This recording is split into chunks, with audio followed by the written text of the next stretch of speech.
आज मंगलवार होने की वजह से अयोध्या में लाखों भक्तों का सैलाब उमड़ा और अब तक की जानकारी के मुताबिक 4 लाख भक्तों ने आज रामलला के दर्शन किए। अगर आप भी दर्शन के लिए जाना चाहते हैं, आपके मन में भी अभिलाषा है जो निश्चित तौर पर होगी कि आप राम मंदिर में रामलला के भव्य दर्शन कर पाएं, तो आज हम आपको राम मंदिर और राम मंदिर में दर्शन से जुड़ी हुई एक एक जानकारी देने वाले हैं। लेकिन उससे पहले हम आपसे एक अपील जरूर करना चाहते हैं और इस अपील को आप ध्यान से सुनिएगा और हो सके तो मानिएगा भी। हम आपके भक्ति भाव का पूरा सम्मान करते हैं, लेकिन हमारी अपील है कि आप धैर्य बनाए रखें, भीड़ कम होने का इंतजार करें और भीड़ कम होने के बाद ही अयोध्या रामलला के दर्शन के लिए पहुंचे। बीमार, बुजुर्ग और गर्भवती महिलाएं फिलहाल अयोध्या न जाएं और पुलिस और प्रशासन का पूरा सहयोग करें, उनकी गाइडलाइंस को मानें। राम मंदिर प्राण प्रतिष्ठा का कार्यक्रम देश ही नहीं दुनिया में भी सुर्खियों का विषय रहा है और इस दिन देश विदेश से लाखों श्रद्धालु अयोध्या पहुंचे हैं। Confederation of all India traders के मुताबिक राम मंदिर में प्राण प्रतिष्ठा के दिन देश भर में लगभग 1.25 लाख करोड़ रुपए का एक बड़ा कारोबार भी हुआ है। दिल्ली में लगभग 25,000 करोड़ रुपए और उत्तर प्रदेश में लगभग 40,000 करोड़ का कारोबार हुआ।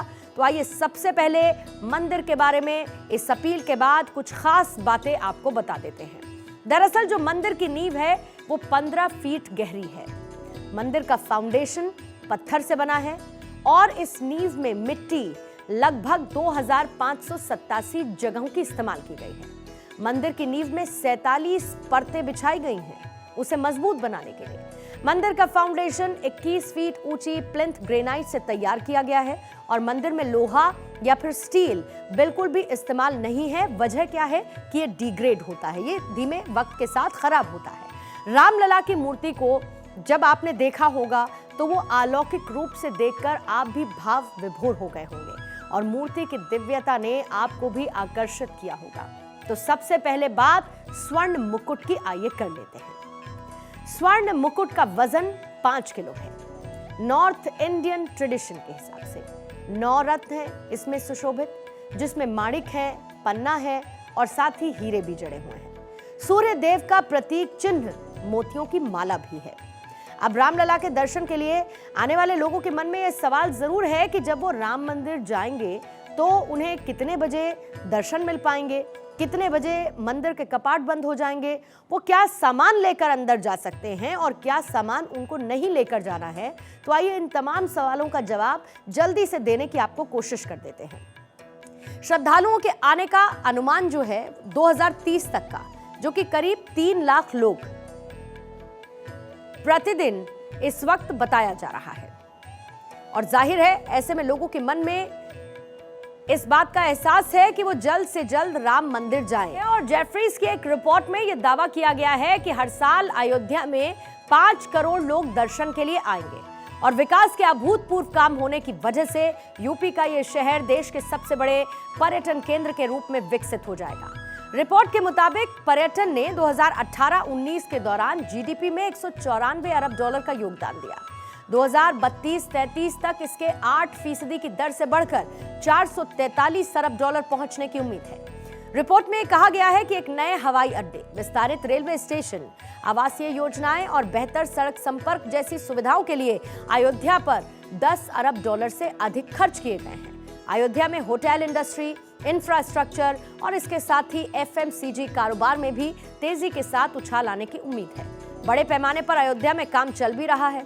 सड़कों, होटल्स, स्टेशन, बस अड्डे और एयरपोर्ट समेत तमाम व्यवस्थाएं की गई हैं और बहुत सी चीजें संवर रही हैं, उनको रेनोवेट किया जा रहा है। ऐसे में अयोध्या आस्था के साथ साथ बिजनेस का हब भी बन सकता है और इसके चलते अयोध्या के अलावा जो आसपास के जिले हैं जैसे कि सुल्तानपुर है, बाराबंकी है, गोंडा है, इनको भी फायदा पहुंचेगा। अगर पर्यटकों की बात करें तो अयोध्या अमृतसर के स्वर्ण मंदिर को भी पीछे छोड़ देगा। अब बात करते हैं पर्यटकों के बारे में। एक साल में कहां पर कितने पर्यटक आते हैं जरा आप ये भी जानिए। सबसे पहले मैं स्वर्ण मंदिर का जिक्र करूंगी जहां पर 3 से 3.5 करोड़ श्रद्धालु पहुंचते हैं। तिरुपति मंदिर में यह आंकड़ा 2.5 से 3 करोड़ का है। वेटिकन सिटी में 90 लाख का है तो मक्का में 2 करोड़ का है। लेकिन असली खबर क्या है? असली खबर यह है कि अयोध्या में अनुमानित हर साल 5 करोड़ से ज्यादा पर्यटकों की संभावना है। दरअसल अयोध्या में महर्षि वाल्मीकि इंटरनेशनल एयरपोर्ट शुरू हो चुका है। अयोध्या धाम रेलवे जंक्शन को हर रोज 60,000 यात्रियों को संभालने के लिए उस कैपेसिटी के हिसाब से तैयार किया गया है। और वहीं अगर मैं होटल्स की बात करूं तो regional tourism officer RP Yadav के मुताबिक अभी अयोध्या में 20 रजिस्टर्ड होटल्स हैं जो कि टूरिस्ट की बुकिंग ले रहे हैं। और राम मंदिर बनने के बाद कई बड़ी होटल चेन ऐसी हैं जो कि अयोध्या में डेरा डालने के लिए तैयार हैं। गोंडा और अयोध्या के बीच ताज ग्रुप ने 5 स्टार होटल बनाने के लिए जमीन ले ली है और इसमें 100 कमरे वाला विवांता और 120 कमरों वाला जिंजर होटल खोला जाएगा। इसके साथ ही अयोध्या में 73 नए होटल तैयार हो रहे हैं। अयोध्या में आप देश के जिस भी हिस्से से आना चाहते हैं वहां से अयोध्या पहुंचने के लिए फ्लाइट, ट्रेन और बस तीनों माध्यम की सुविधा आपको मिल पाएगी। तो सबसे पहले मैं एयर कनेक्टिविटी का जिक्र कर देती हूं। जैसे कि आप अगर एयर कनेक्टिविटी यानी कि हवाई सफर करना चाहते हैं तो आपके पास क्या है, दिल्ली से कनेक्ट होती अयोध्या, अहमदाबाद से कनेक्ट होती अयोध्या, मुंबई यानी कि कमर्शियल कैपिटल से कनेक्ट होती अयोध्या, बेंगलुरु से कनेक्ट होती जो कि आईटी हब है वहां से कनेक्ट होती अयोध्या और इसके साथ साथ कोलकाता। ये वैसे शहर अपने अपने अलग अलग टूरिस्ट स्पॉट्स के लिए जाने जाते हैं, लेकिन आप ये सोचिए कि हवाई सफर के लिए इन 5 जगहों से, जिसमें एक देश की कैपिटल है और दूसरी कमर्शियल कैपिटल, एक आईटी हब है, उसके अलावा कोलकाता है और अहमदाबाद भी है। अहमदाबाद और वहां पर विकास और इन्वेस्टमेंट मॉडल कौन नहीं जानता है, गुजरात मॉडल। तो ये सब कुछ है जो कि एयर कनेक्टिविटी के माध्यम से ये तमाम जगह अयोध्या से जुड़ी हुई हैं। अब मैं आगे बढ़ती हूं और आगे बढ़ते हुए रेलवेज की बात कर लेती हूं, क्योंकि रेलवेज ने भी अमृत भारत और वंदे भारत ट्रेनें शुरू कर दी हैं। रेलवे बोर्ड की चेयरपर्सन जया वर्मा ने यह बताया है कि 30 दिसंबर को प्रधानमंत्री मोदी यहां से 2 अमृत भारत एक्सप्रेस को रवाना कर चुके हैं। प्राण प्रतिष्ठा के बाद दिल्ली, मुंबई, चेन्नई, बेंगलुरु, मध्य प्रदेश और जम्मू कश्मीर से भी ट्रेनें चलेंगी। कहां-कहां से अयोध्या के लिए ट्रेन मिलेगी, आइए आपको यह भी समझा देते हैं। लेकिन इनकी संख्या आप जानेंगे तो हैरान रह जाएंगे, क्योंकि अयोध्या तक 1000 ट्रेन चलने वाली हैं। कहां-कहां को वो कनेक्ट करेंगी, देश को कैसे जोड़ेंगी, ये आप देखिए।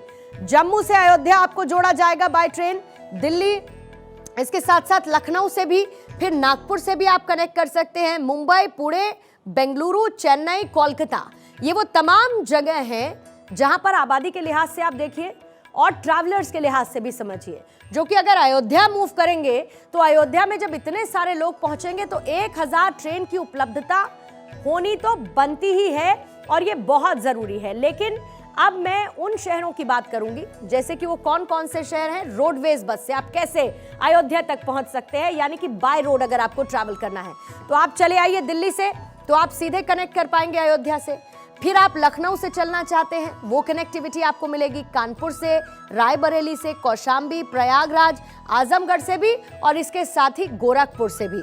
ये तमाम जगह रोडवेज कनेक्ट करेंगी अयोध्या को, यानी बस से ट्रैवल इन तमाम जगहों का बहुत से आसान होने वाला है। कुल मिलाकर 116 बसें हैं, 112 साधारण हैं, 4 एसी बसेस हैं और ये उत्तर प्रदेश के अलावा दिल्ली तक भी जाएंगी। अब आपको ये देखिए बड़े बड़े शहरों से दूरी कितनी है, ये मैं आपको समझा देती हूँ। बड़े बड़े शहरों की दूरी, जिसमें सबसे पहले मैं दिल्ली की बात करूंगी। दिल्ली से आप जब अयोध्या पहुंचना चाहते हैं तो लगभग 6000 कुछ किलोमीटर की दूरी है जो आपको तय करनी होगी। फिर उसके बाद वाराणसी से अयोध्या पहुंचना चाहते हैं तो 219 किलोमीटर का सफर आपको तय करना पड़ेगा।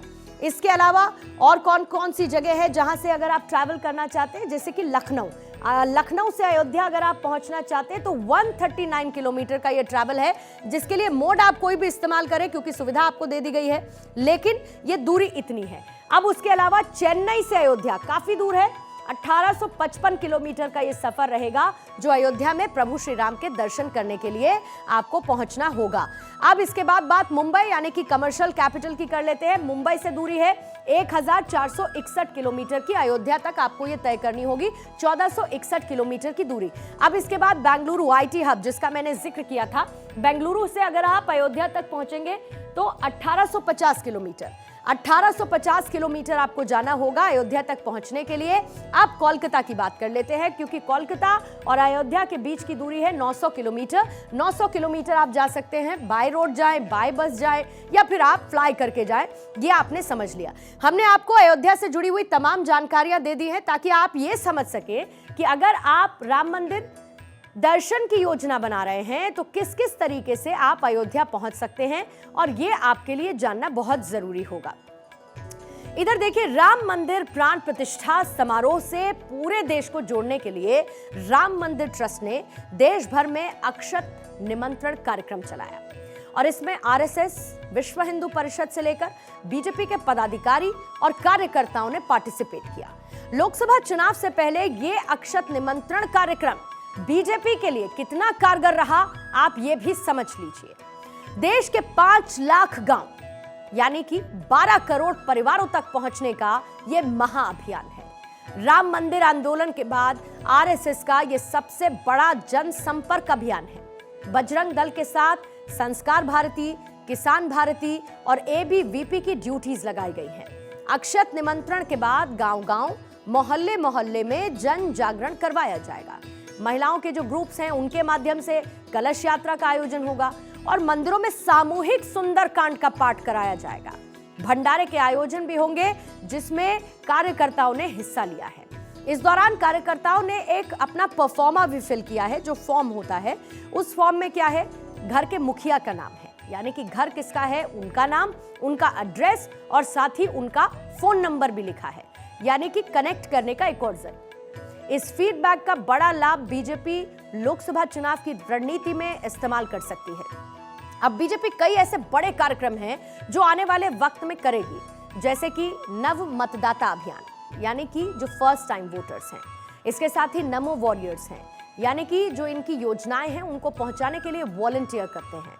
फिर लखपति दीदी हैं, यानी कि महिलाओं को आर्थिक तौर पर सशक्त बनाने का कार्यक्रम है। बस्ती संपर्क है, हॉस्टल संवाद है जहां पर स्टूडेंट्स होते हैं, कैंपस संपर्क है, फिर किसान संवाद है, किसानों के साथ बातचीत, और उससे भी जरूरी चाय पर संवाद, घर घर संपर्क करना, लेखक संपर्क और इसके साथ ही स्मार्ट महिला सम्मेलन। ये तमाम रणनीति हैं जो बीजेपी तैयार कर रही है। स्पोर्ट्स महिला समूह संपर्क, एनजीओस के साथ कनेक्ट में आना और फिर सेल्फी विद लाभार्थी। इन तमाम अभियानों की जिम्मेदारी सभी मोर्चे पर कार्यकर्ताओं को सौंप दी गई है कि इनको अब आप निभाइए। 2024 के लिए ये बीजेपी का माइक्रो मैनेजमेंट का हिस्सा है और इसके लिए बीजेपी जानी जाती है।